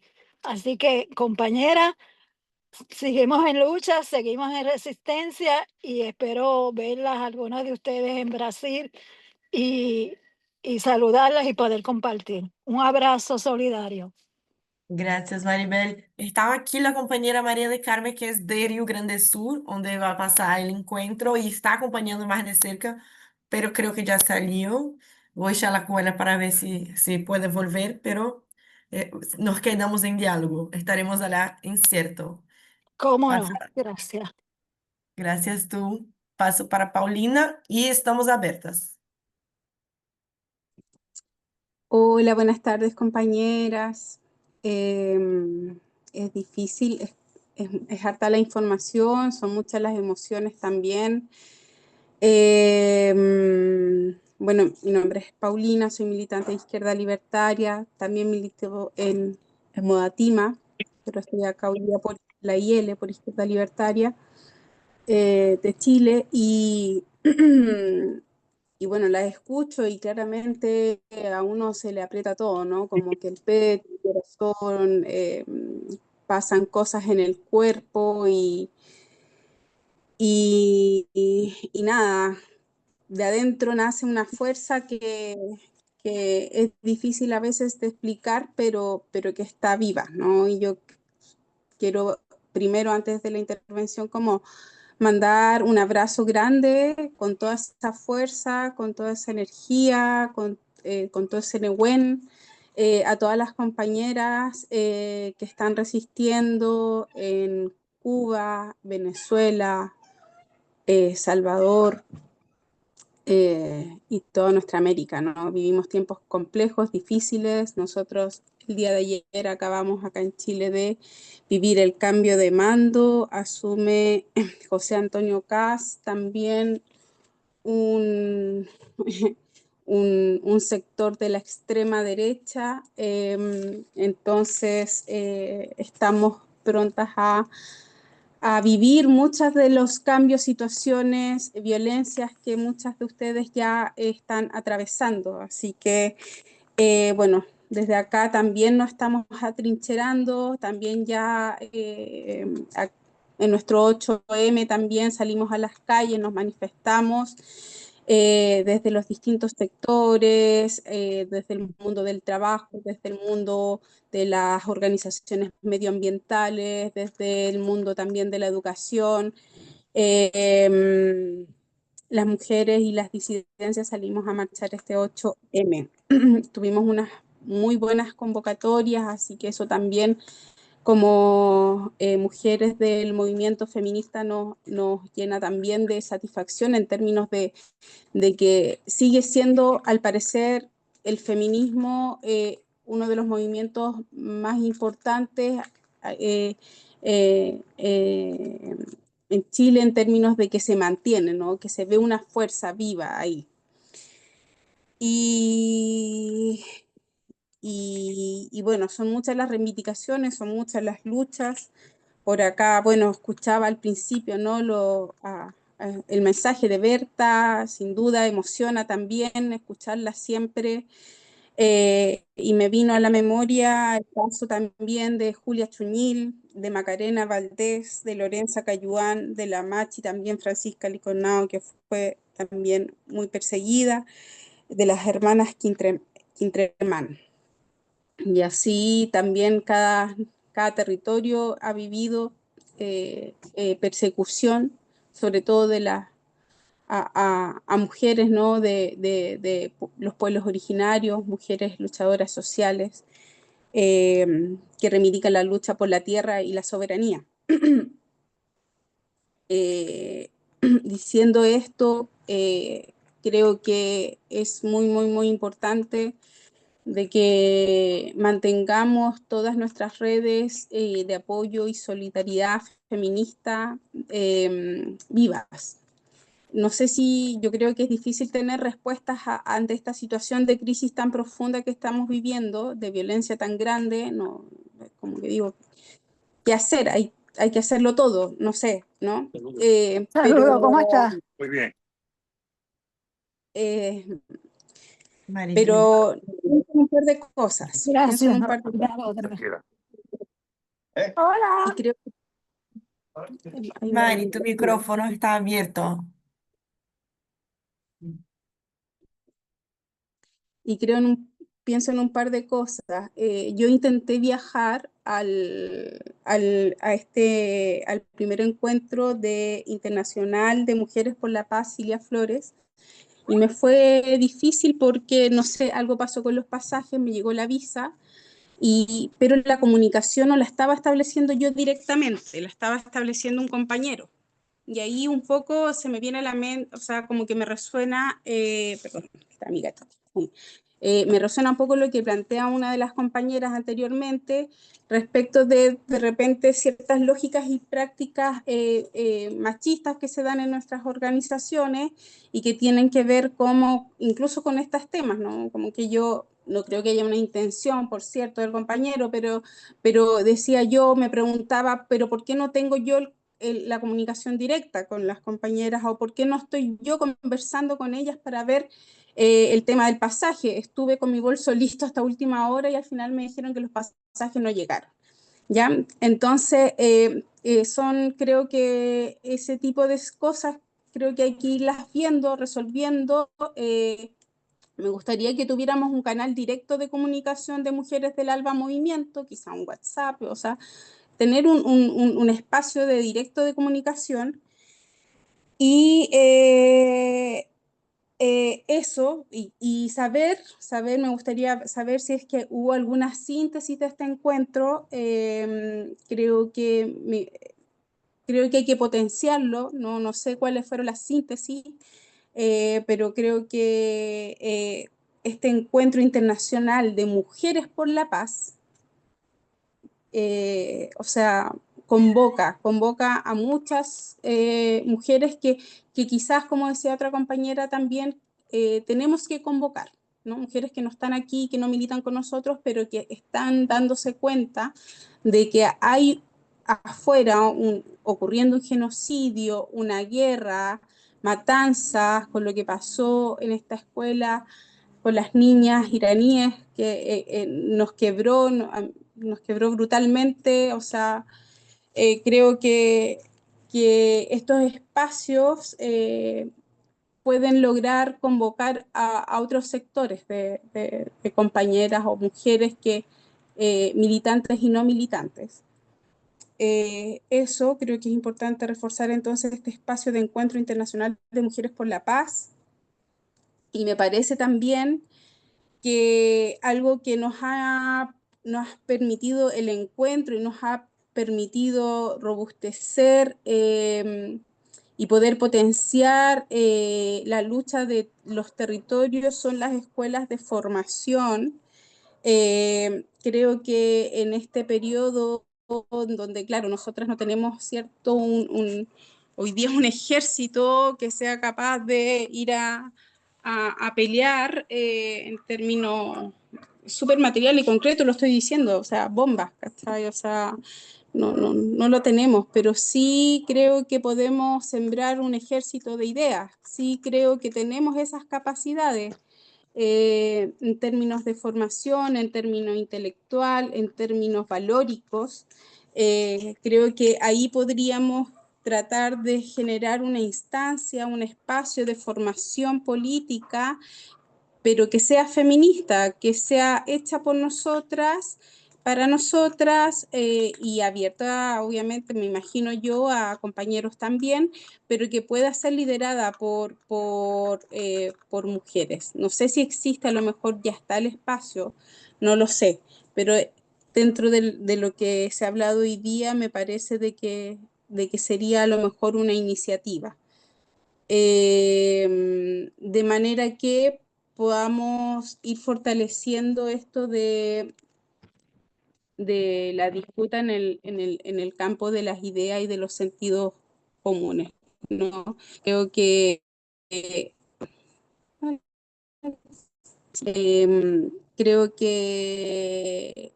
no todo está perdido. Creo que más allá de que sí sea una realidad de que existe un momento complejo, muy difícil,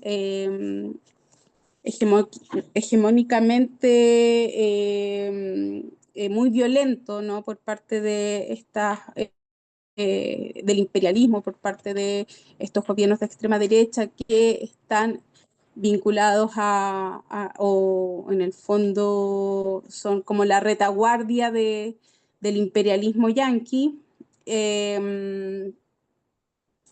Nada, creo que tenemos que conformar nuestra propia retaguardia con las fuerzas que tenemos. Y yo creo que ahí sí la formación, que también nos alimenta el espíritu, ¿no? Creo que es también importante poder sostenernos emocionalmente.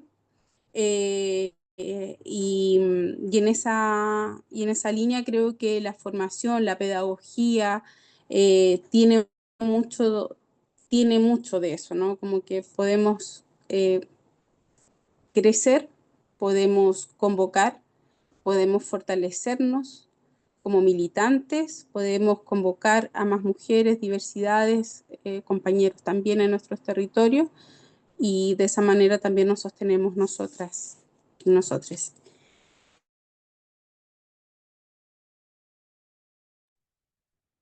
Gracias, compa.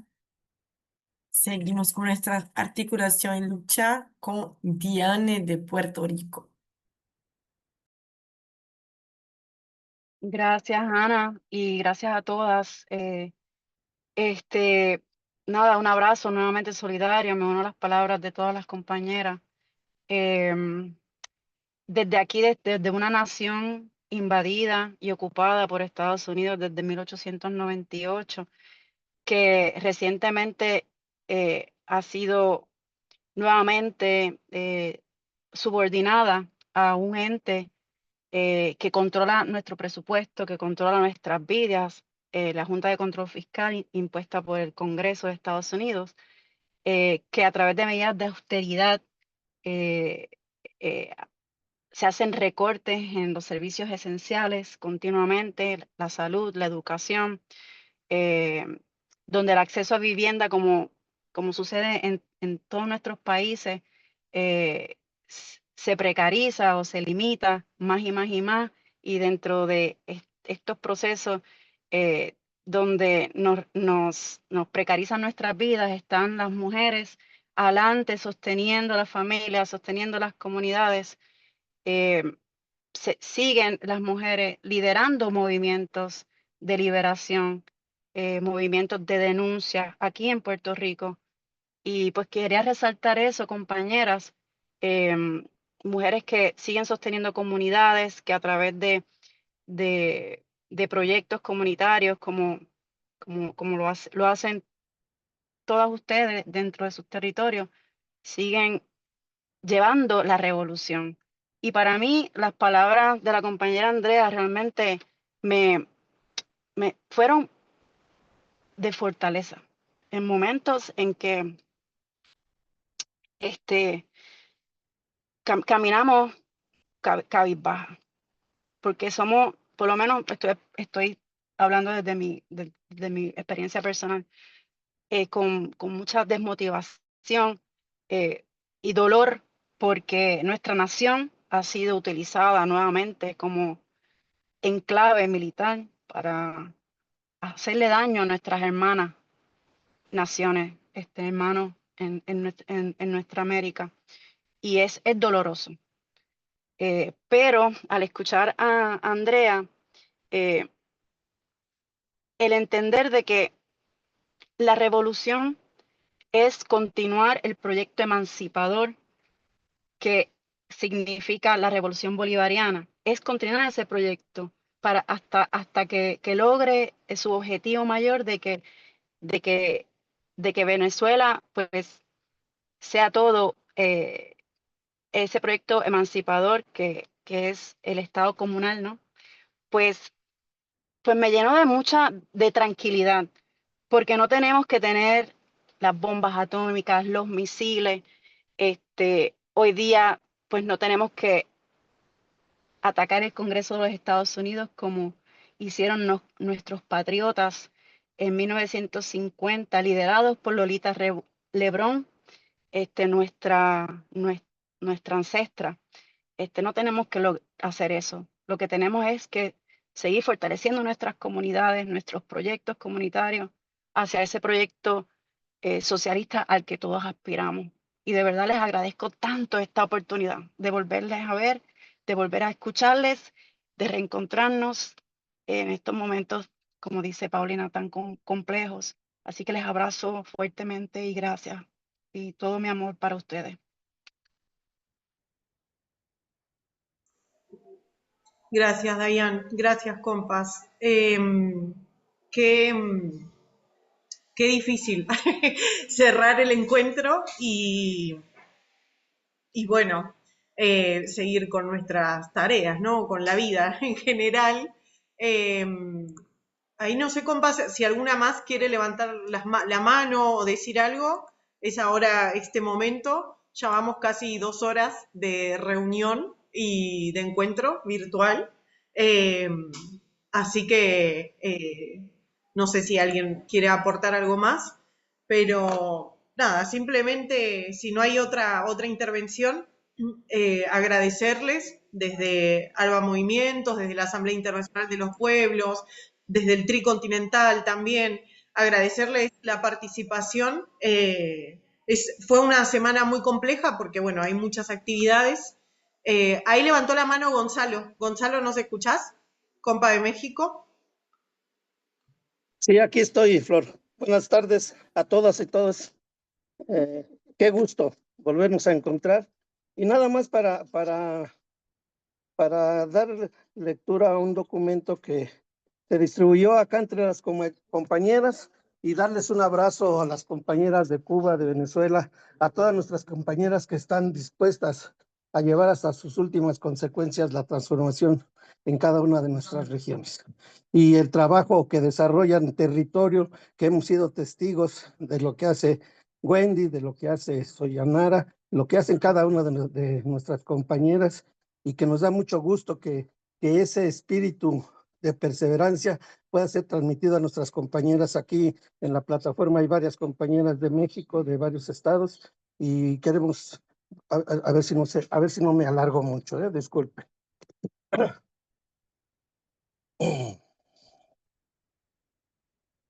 Nosotros queremos mencionarles que ahí, que acá en México, en el magisterio, el 80% de la planta son compañeras maestras, que la lucha y la reivindicación de la transformación de la sociedad y la defensa de la educación pública, pues recae en las espaldas de la mayor parte de nuestras compañeras. Por eso decimos que hablar de nuestras compañeras maestras es hablar de grandes hazañas, de batallas grandiosas, de confrontaciones enérgicas con las enemigas de la democracia y de la educación. Mujeres fecundas de ideas, de andar firme, de sonrisas francas, mujeres de decisiones que trascienden, mujeres bellas, llenas de encanto y ternura, llenas de verdad dialéctica, mujeres del sacrificio incondicional por su pueblo, de la lucha contra la explotación de los oprimidos, mujeres dignas e inclaudicables. Son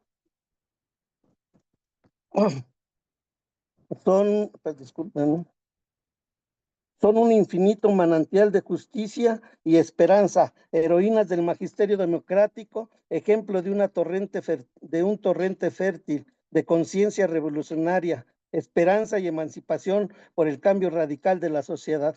En esta senda, hombres y mujeres juntos, juntemos nuestro pensar y nuestro hacer para que sigan marchando erguidas hoy, mañana y siempre, lanzando el llamado a la libertad y la dignidad, juntos ustedes y nosotros y nosotres, para lograr la patria socialista. La sangre derramada por nuestras compañeras caídas, junto con la de las obreras y campesinas, son semilla que fertiliza dentro de nuestro pueblo para continuar la lucha emancipadora. Articular las luchas contra todas las manifestaciones de violencia y por la construcción de la patria socialista será nuestro mejor homenaje a nuestras compañeras de todo el mundo. Les agradecemos haber escuchado, Flor, compañeras y compañeros, y sepan que en México hay una una lucha en contra de un gobierno progresista que dice que va a cambiar todo para que todo siga igual. Gracias, compañeras y compañeros, un abrazo fuerte y hasta la victoria siempre. Gracias, Gonzalo, gracias. Bueno, compas, si no hay más intervenciones, nada, más que agradecimientos por el espacio, por el encuentro, por la escucha activa también. Gracias a Ale por tu testimonio y por tus aportes, que para mí son siempre muy valiosos y esclarecedores. Gracias a Sayonara también, la compañera de Cuba, del Centro Martin Luther King, que siempre está con nosotros y nos acompaña. Yanisca también nos manda muchos saludos y lamentablemente no pudo estar. Y a las compañeras también de la Vía Campesina, especialmente a Wendy, que también para nosotros es una gran referencia en Centroamérica y siempre queremos tenerla en nuestros espacios de feminismos.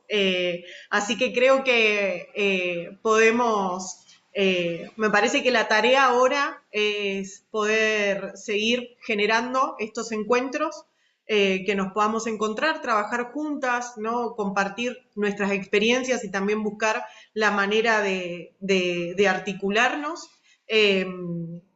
Nosotros desde ALBA tenemos para este año, bueno, uno de los momentos más importantes en términos orgánicos, que es nuestra 4ª Asamblea Continental, en donde hemos reafirmado ahora en febrero, en una reunión presencial que hicimos acá en San Paulo, hacerla en Cuba.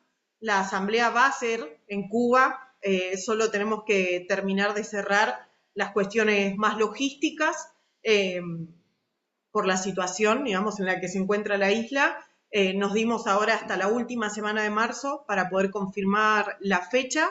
Por el momento la fecha se mantiene, digamos, la idea es que la podamos hacer del 6 al 9 de mayo en La Habana, así que a prepararnos, compas. Creo que es un momento en el que algunas delegadas, compañeras que encabezan estos procesos dentro de nuestras organizaciones, de que nos podamos encontrar presencialmente ahí en Cuba, para poder pensar también cómo construir nuestros feminismos a nivel continental y, bueno, y seguir sumando también, ¿no? Organizaciones, compañeras, espacios, digamos.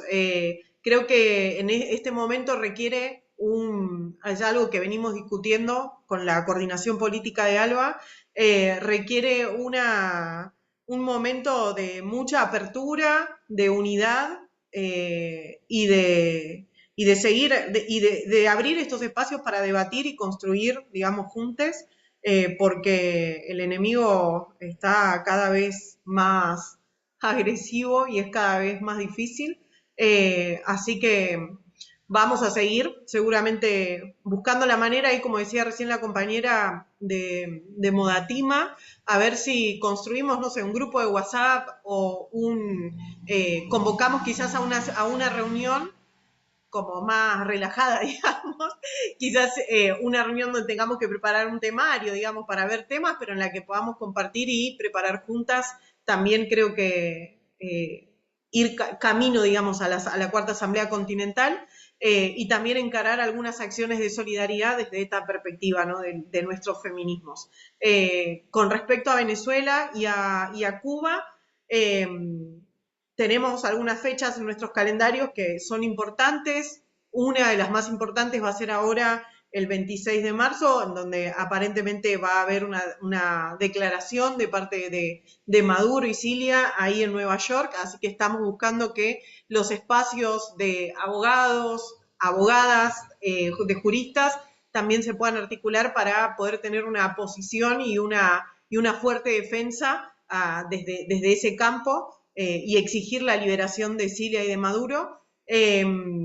Y con respecto a la solidaridad con Cuba, como decía Ana Pri, va a haber ahora una especie de convoy, digamos, que está organizando la Internacional Progresista. Nosotros seguramente participemos como ALBA, por lo menos alguna representación va a haber. de una delegación, porque hay organizaciones que se están organizando en sus países para ir a Cuba y bueno, y llevar lo que podamos en términos, digamos, físicos, que es llevar maletas con medicamentos y alimentos. Y después lo otro que nos están pidiendo los compas de Cuba es que organicemos y nos sumemos a la campaña continental para juntar plata y comprar paneles solares.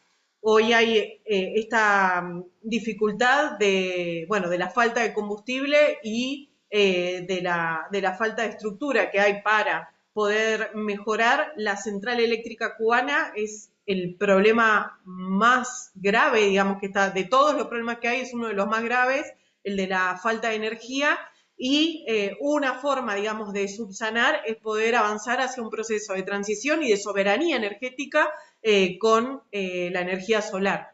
Entonces, ahí los compas nos dijeron explícitamente, necesitamos paneles solares. Entonces, estamos a nivel nacional en nuestros países organizándonos y es una campaña continental que también la estamos llevando con los diferentes comités de solidaridad que hay en nuestros países, con la Red Continental de Solidaridad con Cuba, con la Asamblea Internacional de los Pueblos también. Así que bueno, la tarea es esa, compas. Ahí nada, solo agradecer también a nuestras compas intérpretes que estuvieron ahí toda la reunión interpretando, que siempre es muy, muy importante. Gracias a Natalie, a Sofía, a Ana Julia, que está por ahí también. Gracias, compas, por acompañarnos siempre. Y bueno, nada más, compas, eso. Fue buenísima el encuentro, el conversatorio. Está grabado, así que la idea es, seguramente lo editemos un poquito para subirlo al YouTube de ALBA, así lo podemos también circular hacia dentro de nuestras organizaciones.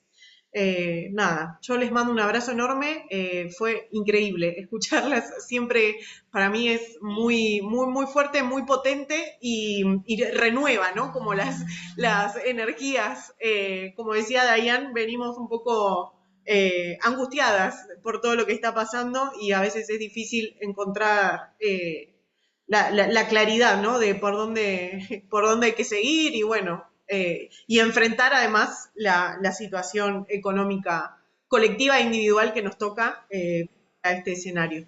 Así que gracias, compas. Fuerte abrazo, compas. Gracias. Gracias, compañeras. Un abrazo. Gracias, Un Gracias, abrazo. compas, abrazo. Abrazos, compas. Gracias.